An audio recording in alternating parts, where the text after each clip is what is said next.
Guys मान लीजिए कि आप बस से कहीं जा रहे हैं और अगर अचानक से आपकी बस खराब हो जाए और अगर आपसे कहा जाए कि आपकी बस को ठीक होने में पूरा एक दिन लगेगा, तो आप क्या करेंगे? क्या आप वहां पर अपनी बस के ठीक होने का इंतजार करेंगे, वो भी पूरे एक दिन?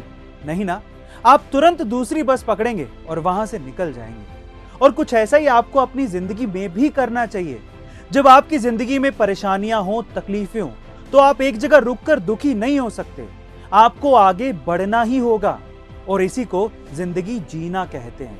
अगली बार जब आपकी जिंदगी में कोई परेशानी आए तो प्लीज उसे वहीं छोड़ दो और आगे बढ़ो।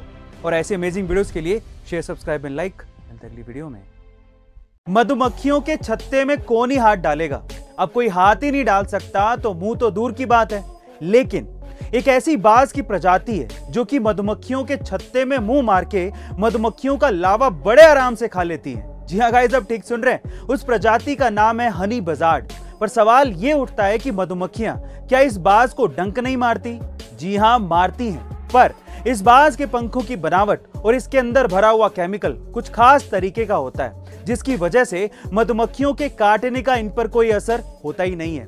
इसी वजह से इन्हें हनी बजार्ड कहा जाता है। गाइस, क्या इसके पहले तक ये इंटरेस्टिंग फैक्ट आपको पता था? और अगर नहीं पता था तो कमेंट सेक्शन में जरूर लिखिएगा। गाइस, अगर आपको भी मेरी तरह कार्स में बहुत ज्यादा इंटरेस्ट है तो आज इस वीडियो में मैं आपको दुनिया की सबसे लंबी कार के बारे में बताने भी वाला हूं और आपको दिखाने भी वाला हूं, जिसे देखने के बाद आप लोग भी दंग रह जाएंगे। दुनिया की सबसे लंबी कार बनाई है ओरबर्ग ने, जो कि 100 फीट लंबी है, जिसमें 4, 6 या 10 चक्के नहीं, पूरे 26 चक्के यानी कि व्हील्स लगाए गए हैं। सबसे इंटरेस्टिंग बात यह है कि इसी कार में एक स्विमिंग पूल भी बनाया गया है और उससे भी इंटरेस्टिंग बात यह है कि इस कार पर एक हेलीपैड बनाया गया है जिसमें एक हेलीकॉप्टर लैंड हो सकता है। गाइस, आपको इस कार के बारे में जानकर कैसा लगा कमेंट सेक्शन में जरूर लिखिएगा। और ऐसे अमेजिंग वीडियोस के लिए share, subscribe and like. Guys, अगर आप 100 काली चींटियों को और 100 लाल चींटियों को एक जार में डाल दें तो कुछ नहीं होगा, लेकिन अगर कोई जार को शेक करेगा तो चींटियां एक दूसरे को मारना शुरू कर देंगी। लाल चींटियां ये समझेंगी कि काली चींटियां उनकी दुश्मन है और काली चींटियां ये समझेंगी कि लाल चींटियां उनकी दुश्मन है।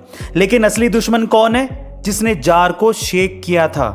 ऐसा ही कुछ हमारे समाज में भी होता है।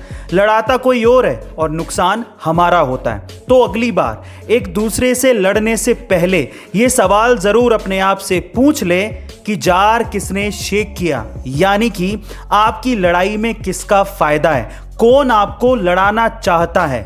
बात बहुत गहरी है, लेकिन अगर समझ में आ गई हो तो वीडियो को शेयर जरूर करना। गाइस, एक सवाल है मेरा। सवाल यह है कि आखिर हमारे सोलर सिस्टम में कितने प्लैनेट्स हैं? 8, 9 या 10? क्या बता सकते हैं? चलिए आज मैं आपका एक कंफ्यूजन दूर कर देता हूं। सन 1930 में जब प्लूटो को डिस्कवर किया गया था, उसके बाद से 1990 तक तो 9 ही प्लैनेट सुनने को मिलते थे। लेकिन उसके बाद सन 2006 में प्लूटो को ड्वार्फ प्लैनेट घोषित कर दिया गया और प्लैनेट की कैटेगरी से बाहर निकाल दिया गया और तब रह गए सिर्फ 8 ही प्लैनेट। लेकिन अब साइंटिस्ट ऐसा कह रहे हैं कि हमारे सोलर सिस्टम में 9वां प्लैनेट भी है, जिसके प्रमाण सन 2016 में मिले थे। उसे प्लैनेट एक्स कहा जाता है, जो कि हमारी धरती से 10 गुना भारी है और प्लूटो से तो 5000 गुना भारी है, जिसे अभी तक खोजा तो नहीं गया है, लेकिन जिसके ग्रेविटेशनल इफेक्ट को महसूस जरूर किया गया है। गाइस, आपको ये इंफॉर्मेशन कैसे लगी कमेंट सेक्शन में जरूर लिखिएगा।